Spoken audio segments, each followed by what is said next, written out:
You wrote this song for the first album called My Fairy King, and there's a line in that where he goes, "Oh, Mother Mercury, what have you done to me?" And it was after that that he said to me, well, I'm going to become Mercury, you know, because the mother in this song is my mother, and so I'm going to become Mercury. And we went, you know, thinking, is he mad, you know? But he was serious, and he changed his name to Freddie Mercury. Mother Mercury, look what they've done to me. I cannot run, I cannot hide. He cast himself a role. He became the actor. I think changing his name was part of him assuming this different skin. I think it helped him to be this person that he wanted to be. And the young Bulsara person was still there, but he was, for the public, he was going to be this different character, this god.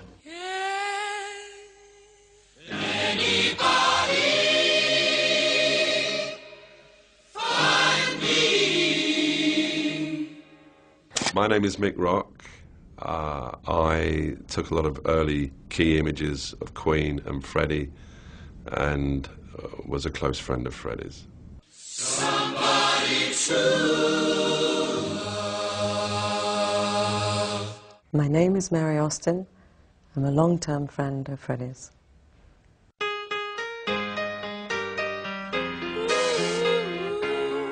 We were very sort of into the fashion world of Kensington, if you can call it that.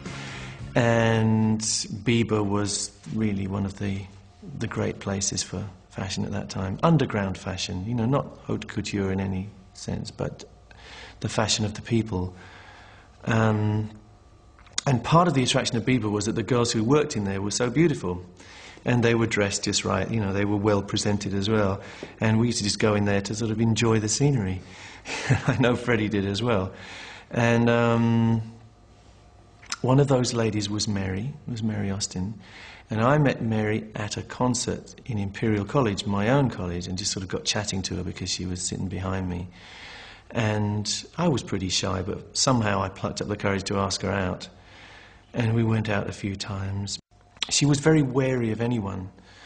And so we would generally just sort of go out for a drink and say goodnight and sort of quick peck on the cheek, and that was it, really. We'd never really got beyond that. But there came a point where Freddie started to talk to me about her, and it became obvious that Freddie wanted to go out with her, and I said, well, look, we're not really going out as such, you know, we're just good friends, so I'll introduce you to her, so I did. He would come in with occasionally, I think he was brave enough to come in on his own, but most times he would come with Roger, or he'd come along with somebody.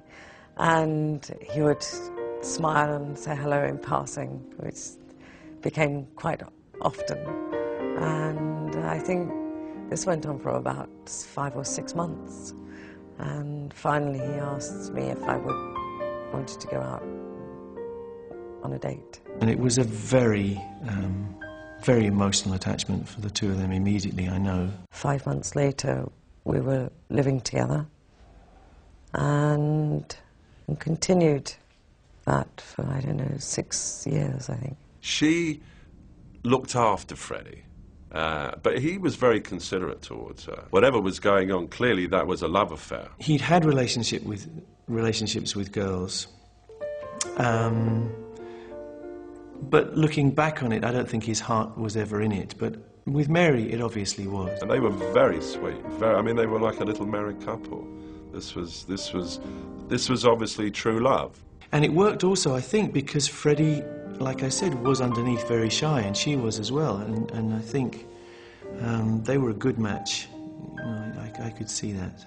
Yes, to me it was a marriage. She's my common law wife. We carry on now as like we were married. So it's marriage is a term for other people. We believed in each other, and fuck everybody else. I think it's probably fair to say that she was the love of his life.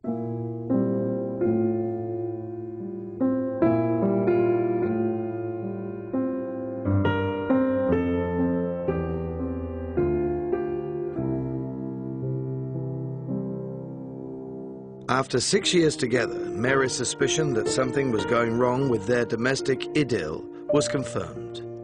A watershed conversation with Freddie changed the nature of their relationship forever.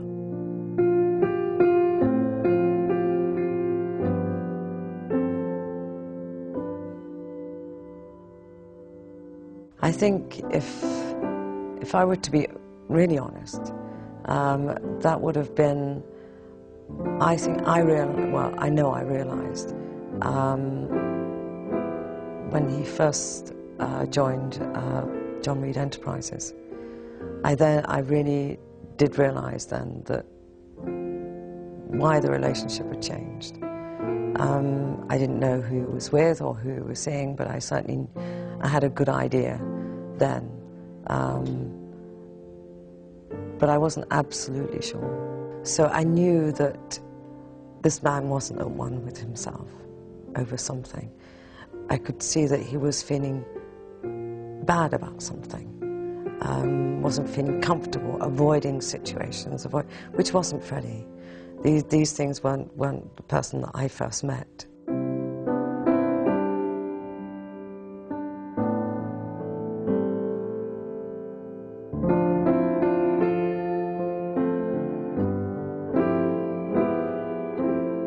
It was a relief, really, to actually hear it from him, to have surmised that that was the problem probably for the last 2 years of the 6 years that we were together.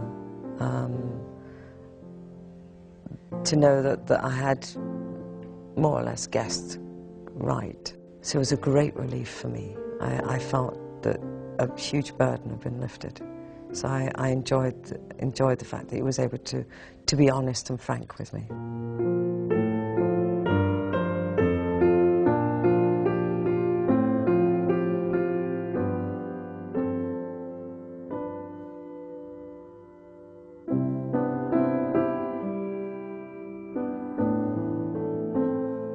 But certainly once that had been discussed, he was a different person again. He was like the person I'd known in the early years. He was more at one with himself, more relaxed, more happy. And I don't think he ever thought that I would be supportive of him, of him becoming a gay. But I was, because it was part of himself. And it was nice to see Freddie at one with himself. It was more than nice. It was wonderful. It was such a happy person that you couldn't deny Freddie the right to be at one with himself.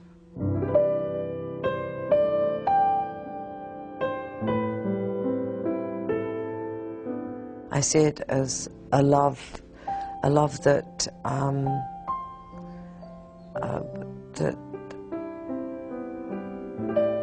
that you accept and somehow understand, because you want the person inside to grow, and you're fascinated to see this person within totally at ease and at one with themselves. There's a great feeling, a great